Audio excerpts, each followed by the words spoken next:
Hello and welcome back guys, my name is Jio Anupriti. और पिछली video के अंदर हमने देखा था ड्रॉप कमांड के बारे में और हमने डिफरेंस देखा था ड्रॉप और डिलीट के बीच में। आज की इस वीडियो के अंदर हम बात करेंगे ट्रंकेट के बारे में और डिफरेंस देखेंगे डिलीट और ट्रंकेट के बीच में। साथ ही साथ we will see the difference between these three commands जो कि हैं ड्रॉप, डिलीट और ट्रंकेट।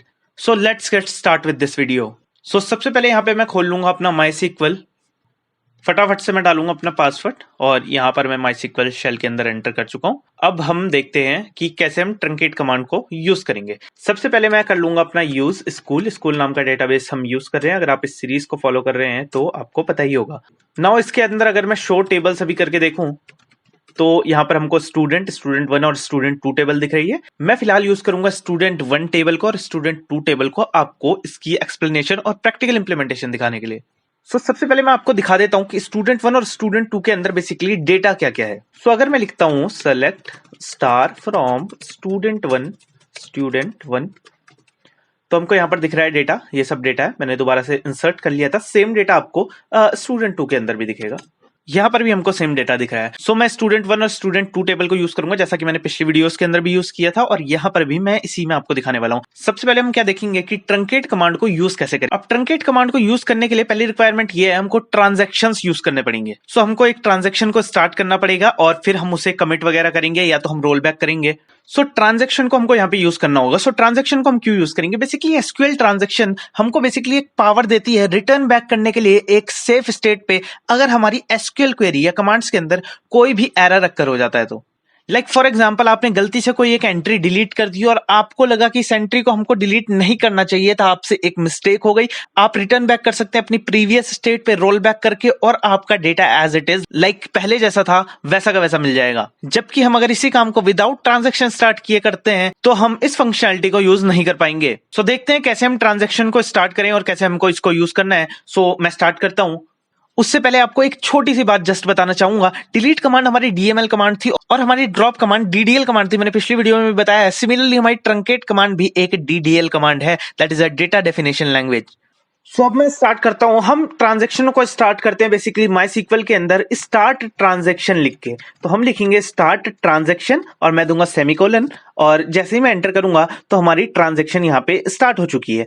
अब मुझे क्या करना होगा, मैं यहाँ पर सबसे पहले आपको दिखाता हूं कि सेम हमारी क्वेरीज जैसे हम रन करते हैं वैसे की वैसी रन होंगी। जैसे कि मैं अगर लिखूं सेलेक्ट स्टार फ्रॉम स्टूडेंट 1 तो मैं स्टूडेंट 1 का अगर डेटा देखूं तो हम यहाँ पे देख सकते हैं कि हमारा डेटा ये सब कुछ है। अब इसके बाद अगर मैं एक ऑपरेशन परफॉर्म कर दूं, अगर मैं स्टूडेंट 1 टेबल का डेटा डिलीट कर दूं, पहले मैं डिलीट ऑपरेशन परफॉर्म करूंगा स्टूडेंट 1 पे और फिर मैं स्टूडेंट 2 पे ट्रंकेट ऑपरेशन परफॉर्म करके आपको दिखाऊंगा ताकि आपको एक बेटर अंडरस्टैंडिंग मिल पाए और आप इन दोनों के बीच का डिफरेंस को समझ पाए।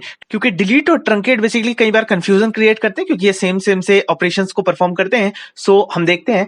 अब मैं यहाँ पे क्या करूंगा, मैं लिखूंगा डिलीट फ्रॉम स्टूडेंट 1। तो इससे आपको पता है कि पूरा का पूरा डेटा टेबल का डिलीट हो जाएगा। तो जी डिलीट हो गया हमारा डेटा। अब मैं क्या करूंगा, अगर मैं देखूं सेलेक्ट स्टार फ्रॉम स्टूडेंट 1 तो मेरे को क्या शो हो रहा है, मेरे को शो हो रहा है एम्प्टी सेट, यानी कि इसके अंदर कोई डेटा एग्जिस्ट नहीं करता। लेकिन जैसा कि मैंने आपको बताया हुआ डिलीट के बारे में पहले भी कि अगर हम इसको डिस्क्राइब करके देखेंगे तो इसका स्कीमा एग्जिस्ट करता होगा। बेसिकली टेबल के अंदर का डेटा डिलीट हुआ है बट टेबल अभी भी एग्जिस्ट करती है। अगर हम DESC करके देखें स्टूडेंट 1 को तो यहां पर हमको इसका स्कीमा दिखेगा, यानी कि टेबल का सिर्फ डेटा डिलीट हुआ है। अब आप सोचेंगे यार ये रिपीटेड चीजें बार बार बता रहा है पिछली 1-2 वीडियोस से, तो अब मैं आपको एक्चुअल चीज दिखाता हूं। जैसा कि मैंने बताया था यहाँ पे हमने ट्रांजैक्शन स्टार्ट की हुई है। आपने देखा होगा हमने यहाँ पे ट्रांजैक्शन स्टार्ट की थी। अब मैं क्या करूंगा, हमारी ट्रांजैक्शन अभी तक एंड नहीं हुई है, ये चल रहा है। अगर मैं इसी बीच यहाँ पर मुझे याद आता है कि यार मैंने गलती से यहाँ पे डिलीट कर दिया था डेटा को, मैं अगर यहाँ पे रोल बैक कमांड चला दूं, रोल बैक करके मैं एंटर करूंगा और ये मेरी क्वेरी चल गई है। अगर अब मैं सेलेक्ट स्टार फ्रॉम स्टूडेंट 1 करता हूं, मेरा पूरा का पूरा डेटा गाइस वापस आ चुका है। यही खासियत है ट्रांजैक्शंस को यूज करने की। ये तो मैंने आपको डिलीट के बारे में दिखाया। अब मैं आपको दिखाऊंगा कि ट्रंकेट में क्या डिफरेंस है। उससे पहले एक और बात यहाँ पे मेंशन करना चाहूंगा जो कि बहुत ही इंपॉर्टेंट बात है। अब मेरी रोल बैक कमांड एक बार चल चुकी है तो ये ट्रांजैक्शन अब आगे कंटिन्यू नहीं करेगी। अब मैं आपको बता दूं कि अगर आप फिर से एक और बार डेटा को डिलीट करते हैं और फिर से आप जाना चाहते हैं प्रीवियस स्टेट्स पे रोल बैक करके, तो आप ऐसा फिलहाल इस स्थिति में बिल्कुल भी नहीं कर पाएंगे।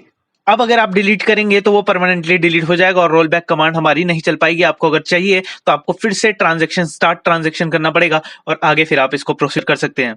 सो ये तो बात हो गई डिलीट की, हम काफी बार देख चुके हैं। अभी हमने नई बात देखी ट्रांजेक्शन के बारे में और हमने देखा रोल बैक से डेटा वापस आ गया है। अब हम देखेंगे ट्रंकेट के बारे में। सो अब मैं क्या करूंगा, अब मैं यूज करूंगा स्टूडेंट 2 टेबल को और अब मैं क्या करूंगा, सबसे पहले मैं अपनी ट्रांजेक्शन स्टार्ट करूंगा। स्टार्ट ट्रांजेक्शन में लिखूंगा और यहां पर मेरी ट्रांजैक्शन स्टार्ट हो चुकी है। अब मैं क्या करूंगा, मैं आपको दिखा देता हूं एक बार, सेलेक्ट स्टार फ्रॉम स्टूडेंट 2 करके, और यहां पर हमारा स्टूडेंट 2 टेबल के अंदर ये डेटा है। अब मैं क्या चाहता हूं, मैं यहां पे चलाऊंगा ट्रंकेट कमांड को। ट्रंकेट कमांड को हम कैसे यूज करते हैं, हम लिखेंगे ट्रंकेट टेबल स्टूडेंट, टेबल मुझे लिखना होगा टेबल स्टूडेंट 2। तो ट्रंकेट टेबल स्टूडेंट 2 से मैं स्टूडेंट टेबल को ट्रंकेट कर रहा हूं और जैसे ही मैं एंटर करूंगा मेरी क्वेरी ओके हो चुकी है। अब अगर मैं देखूं सेलेक्ट स्टार फ्रॉम स्टूडेंट 2 करके, तो मेरे को यहाँ पे एम्प्टी सेट शो कर रहा है, यानी कि इसके अंदर का डेटा डिलीट हो गया। अगर यहाँ पर हम इस केस में डिस्क्राइब कमांड को यूज करके देखें तो हम देखते हैं कि क्या यहाँ पे स्कीमा एग्जिस्ट करता है या नहीं करता। तो स्कीमा यहाँ पे बिल्कुल एग्जिस्ट करता है, इसलिए मैंने आपको बोला था कि ये दोनों कमांड्स एकदम सिमिलर आपको लग सकती हैं। क्योंकि भाई डिलीट से भी उसके अंदर का डेटा डिलीट हुआ, ट्रंकेट से भी टेबल के अंदर का डेटा डिलीट हुआ। डिलीट में भी स्कीमा एग्जिस्ट कर रहा था, ट्रंकेट में भी स्कीमा एग्जिस्ट कर रहा था, बट डिफरेंस यहाँ पे आएगा अगर हम ट्रांजैक्शन हमारी गाइस चालू है, हमने यहाँ पे कोई भी रोल बैक और कमिट वगैरह अभी तक कुछ नहीं किया है। अगर मैं यहाँ पे रोल बैक करूं, मैं रोल बैक कमांड को चलाऊं और एंटर करूं, और अब अगर मैं यहां पर अपना डेटा देखूं तो यहां पर आप देख सकते हैं गाइस, ये अभी भी हमको एम्प्टी सेट ही दिखा रहा है जबकि मैंने रोल बैक कर दिया है। तो यही है डिफरेंस डिलीट और ट्रंकेट के बीच में। दोनों का काम लगभग सिमिलर सा है, लेकिन डिलीट के केस में अगर आप रोल बैक करते हैं किसी भी एक स्टेज से तो वो अपनी प्रीवियस स्टेज पे चले जाएगा, बट ट्रंकेट के केस में आप रोल बैक कमांड को यूज नहीं कर सकते। आप यूज करेंगे भी तो वो अपनी प्रीवियस स्टेज पे वापस नहीं जाएगा। सो यही डिफरेंस है डिलीट और ट्रंकेट के बीच में। आई होप आपको ये डिफरेंस क्लियर होगा। समराइज करने के लिए मैं एक बार आपको फिर से बता दूं, हमने स्टूडेंट 1 स्टूडेंट 2 दो टेबल्स का एग्जांपल लिया। स्टूडेंट 1 के अंदर से हमने डेटा डिलीट किया और हमने रोल बैक कमांड चलाई तो वो अपनी प्रीवियस स्टेज पे चलेगी और हमारा डेटा पूरा का पूरा वापस आ गया जब हमने सेलेक्ट करके देखा। जबकि ट्रंकेट कमांड के अंदर हमने जब उस डेटा को डिलीट किया by using the truncate command, truncate table student 2, और हमने फिर रोल बैक कमांड चलाई तो वो अपनी प्रीवियस स्टेज पे वापस नहीं गया। So that is the difference. We can use rollback with the delete command, but we can't use rollback with the truncate command. So I hope आपको ये डिफरेंस क्लियर होगा। अब आपको इसके बारे में थोड़ा और डिफरेंस देखना है, थोड़ा और डीप अंडरस्टैंडिंग लेनी है, तो आप यहां पर सिंपल गूगल सर्च कर सकते हैं, जैसे कि मैंने यहां पे किया है difference between delete, drop and truncate. अब हम तीनों को डिफरेंशिएट करके एकदम बढ़िया से देखते हैं, इसके बाद आपको एक क्रिस्टल क्लियर अंडरस्टैंडिंग हो जाएगी इन तीनों के बीच में। सो यहाँ पर आपको कोई भी लिंक्स दिख रहे हैं, आप कोई भी लिंक्स खोल सकते हैं। यहाँ पर आप गीक्स फॉर गीक्स खोल लें, स्केलर वगैरह काफी लिंक्स दिख रहे हैं आपको, जो लगे यार किसी ना किसी ने बहुत अच्छी तरह से एक्सप्लेन किया होगा, तो डिफरेंट आर्टिकल्स आप पढ़ के देख सकते हैं। यहाँ पर मैंने ये खोल लिया है और ये भी खोल लिया है, हम देख लेते हैं दोनों आर्टिकल्स में क्या क्या लिखा हुआ है।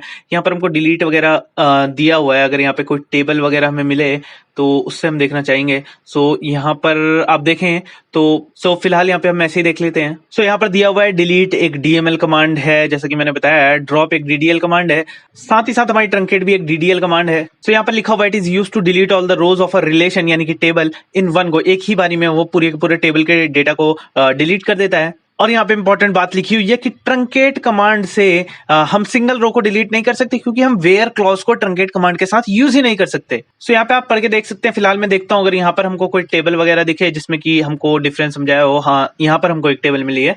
सो यहाँ पे आप इसे पढ़ सकते हैं। डिलीट कमांड एक डीएमएल कमांड है, डीडीएल कमांड है ड्रॉप, और ट्रंकेट एक डीडीएल कमांड है, मैंने आपको बता दिया है। साथ ही साथ यहाँ पे आप देखें यूज के अंदर तो डिलीट कमांड डिलीट कर देती है वन और मोर एग्जिस्टिंग रोज को फ्रॉम द डेटाबेस, और drop command completely table delete कर देती है, साथ में इसके कंस्ट्रेंट वगैरह सब कुछ डिलीट कर देती है। सो ड्रॉप कमांड यहाँ पे पूरी की पूरी कंप्लीट डेटा को और उसकी इंफॉर्मेशन को डिलीट कर देती है। ट्रंकेट कमांड डिलीट कर देती है सारी रोज को एग्जिस्टिंग टेबल से, और यहाँ पर हमारे कॉलम नेम और रोज यानी कि उसका बेसिकली स्कीमा वगैरह एज इट इज रह जाता है। यहाँ पे आपको इंपॉर्टेंट बात मिलती है, डिलीट के अंदर हम रीस्टोर कर सकते हैं अपनी डिलीटेड रोज को रोल बैक कमांड को यूज करके, but we can not get the complete table deleted from the database using the roll back command. और साथ ही साथ ट्रंकेट के अंदर भी आपको दिखेगा we can not restore store the deleted rose.